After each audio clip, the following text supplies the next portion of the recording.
39 corps. Une maison silencieuse, des couvertures tirées jusqu'au menton, parfaitement alignées sur des lits et des matelas. Des Nike noirs aux pieds, tous sont morts. The bodies of 39 members of the Heaven's Gate group were found in a well-kept mansion in San Diego County Wednesday. A mass involving dozens of cult members was discovered, 21 women, 18 men. Mais la chose la plus terrifiante, c'est leur visage. Pas d'horreur, pas de panique, seulement de la paix. Comme s'ils avaient enfin trouvé ce qu'ils cherchaient. Pourquoi ces hommes et ces femmes ont-ils volontairement quitté ce monde, convaincus que derrière la comète Hale-Bopp, un vaisseau spatial les attendait? They promised extraterrestrial encounters with UFOs and eternal salvation for those who joined them. Among them, Marshall Applewhite, the cult's leader, a proponent of the cosmos.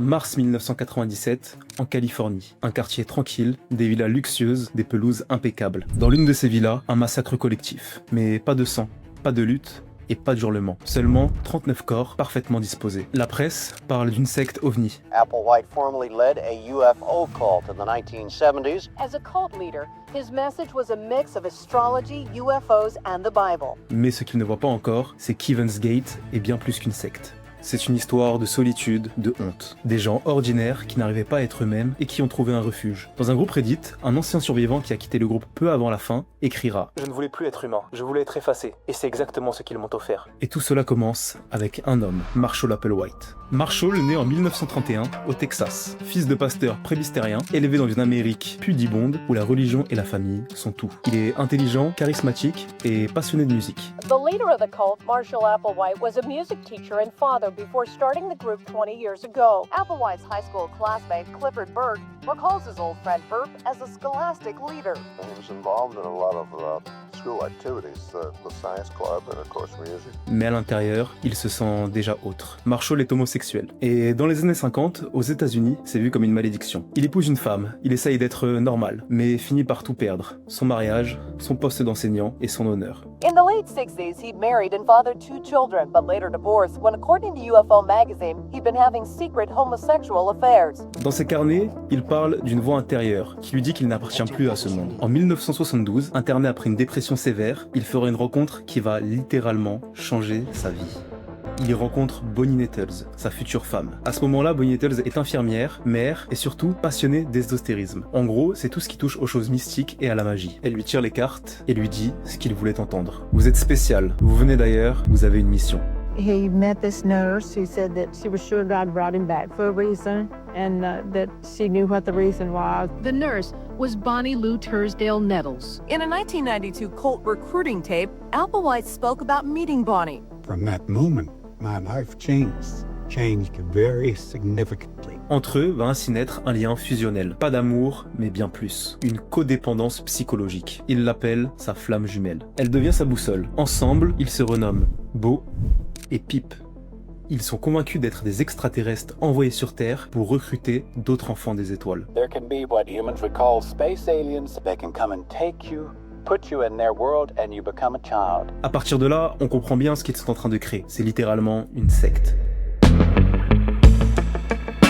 Les années 70, l'Amérique est en pleine période de contre-culture. Hippie, LSD, désillusion de la guerre du Vietnam, les jeunes cherchent un sens, une alternative au matérialisme. Marshall et Bonnie partent en route de ville en ville. Leur discours est simple, presque enfantin. Vous êtes coincé dans une enveloppe humaine, vous pouvez évoluer, dépasser ce corps, rejoindre les niveaux supérieurs. We call this just a vehicle because we don't relate to it. It's not me. It's just a suit of clothes that I wear. Il suffit de suivre le processus, de vous détacher de votre ancien moi. He traveled the country looking for new members who believed he was a space alien who would deliver them to the heavenly kingdom. Ils promettent une délivrance pour ceux qui se sentent exclus. Et ça marche. Au début, des dizaines de jeunes les suivent. Ils abandonnent tout. Travail, famille, identité. Ils prennent un nouveau nom, neutre, comme Sawyer ou Rio, ou encore NR Cody. Ils vivent dans des camping-cars coupés du monde. C'est une expérience communautaire. Un ancien membre écrira sur un forum de survivants. C'est comme être dans une bulle. Plus de jugement, plus de tentation, plus de douleur. Seulement des règles et la promesse d'un but. Les règles sont strictes. Pas de sexe, pas de famille, pas d'argent personnel, pas d'identité et surtout, pas d'individualité. Et toutes ces règles, c'est pas pour rien. C'est fait pour vous couper du monde, vous vider la tête et au final, pouvoir totalement vous contrôler. Et juste avant de reprendre l'épisode, n'hésitez pas à vous abonner. C'est super important pour nous et pour le futur de notre chaîne. Et si jamais cette vidéo vous plaît, je vous invite dès à présent à lâcher un petit like. Dans un document interne retrouvé après leur mort, on lit « Votre corps est un véhicule, et vous devez l'abandonner comme une vieille voiture quand le moment viendra. » Pourquoi les membres acceptent-ils cela? Pourquoi vivre dans la pauvreté, dans l'anonymat et finalement mourir? Parce que la vie en dehors leur semblait bien pire. Beaucoup des membres étaient isolés et fragiles. I've tried it all, and there's nothing on this planet that is worthwhile or of any interest to me. So I said to myself, great, if that's what it takes, that's better than being around here with absolutely nothing to do. I've been on this planet for 31 years and there's nothing here for me. Certains avaient des troubles psychologiques diagnostiqués, dépression, anxiété ou encore schizophrénie. D'autres étaient juste inadaptés socialement. Marshall comprenait leur douleur parce qu'il la vivait lui, intérieurement. Et il savait quoi dire. Tout ce que vous ressentez, tout ce vide, ce n'est pas votre faute. C'est parce que vous êtes bien plus qu'humain. C'est ce qui rendait Heaven's Gate si puissant. Il ne leur proposait pas seulement de fuir, il leur donnait une identité nouvelle, une identité collective. I don't know what I did to deserve to be here, and I'm embarrassed that I can't express without getting emotional how good I feel about what I'm doing. Dans un témoignage filmé, une femme dira sourire aux lèvres. I can tell you that Doe is the most special, dignified, unhuman, objective person that you can ever meet. If people would just know that we're not forced into this in any way, it's, our own choosing to do it, and I'm really happy that I made this choice. I wish you could all be here. I wish you were as lucky and fortunate as we are.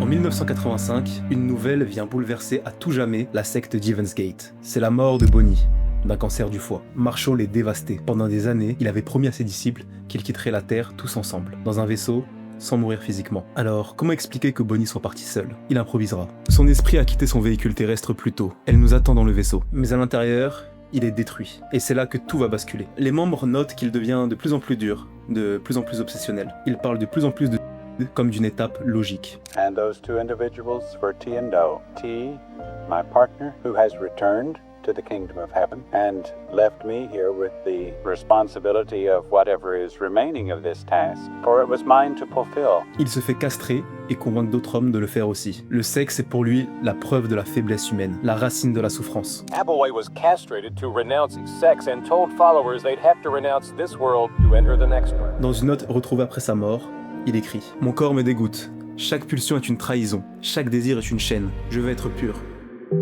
Dans les années 90, le groupe entre dans la modernité. Ils créent leur propre entreprise de codage de sites, Higher Source. Et bien évidemment, avec cette entreprise, ils vont créer des logos et créer des sites. Fait intéressant, pendant leur pause, ils regardent tous Star Trek et X-Files. Dans leurs vidéos d'archives, ils apparaissent calmes, bien habillés, rasés et souriants, comme s'il s'agissait d'une réelle start-up. I've never left and I never would leave. This is just the greatest thing. It's the only thing there is. Sur leur site Heaven's Gate, encore disponible aujourd'hui, on peut lire « Le niveau suivant vous attend. L'opportunité ne se représentera peut-être jamais. » Ils passent des heures à méditer sur leur écran, à chercher des preuves que le monde est pourri et que leur mission est juste. Cette fois-ci, il n'y aura plus de retour en arrière pour Marshall et ses membres.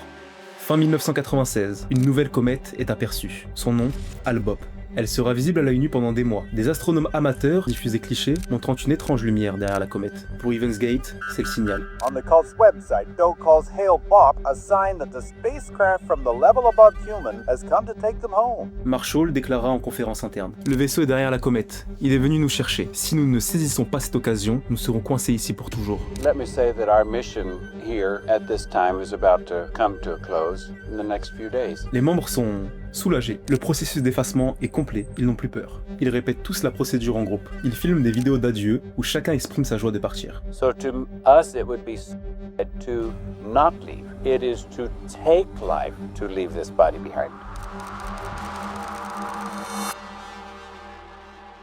Mars 1997. Le plan est simple et précis. Ils se divisent tous en groupes de 3. Chaque groupe prépare son mélange létal. Phénobarbital et vodka. Ils intègrent le poison, puis se couchent. Sac plastique sur la tête pour accélérer la fin. Les survivants recouvrent leur corps d'un drap violet et enlèvent les sacs. Tous sont vêtus de la même paire de baskets Nike. Marshall sera parmi les derniers à partir. Quand la police entre 2 jours plus tard, la scène est surréaliste. 39 cult members who committed suicide by drinking a mixture of phenobarbital and vodka. Comme une œuvre macabre, parfaitement chorégraphiée. 39 corps alignés, paisibles, identiques. Un enquêteur confiera même des années plus tard « C'est le calme qui m'a le plus marqué, comme si c'était la chose la plus normale du monde pour eux. » Les images font le tour du monde. La secte des Nike a choqué toute l'Amérique. Psychologues, journalistes, familles cherchent à comprendre. Les parents sont dévastés. Et beaucoup avouent ne pas avoir vu leur enfant depuis des décennies. Dear Mom and Dad, just a little note wishing everyone there the best. I think my choices in life might puzzle you at times, but I really want you to be aware that I'm doing exactly what I want to, and it makes me very happy. Alice Meter got a few letters over the years from her daughter. This one was the first hint that Gail was leading a bizarre life. Impossible to believe. I still don't freak. Des experts parlent de lavage de cerveau, mais d'autres rappellent que beaucoup d'autres membres étaient déjà fragiles psychologiquement. Ils étaient déjà prêts à s'effacer. Pour eux, Heaven's Gate n'était pas un piège, c'était une libération. Le site web est toujours en ligne, maintenu par 2 survivants. Ils continuent à répondre aux mails, convaincus qu'un jour, eux aussi, finiront par les rejoindre. Heaven's Gate n'était pas une histoire d'extraterrestres, c'était une histoire de solitude,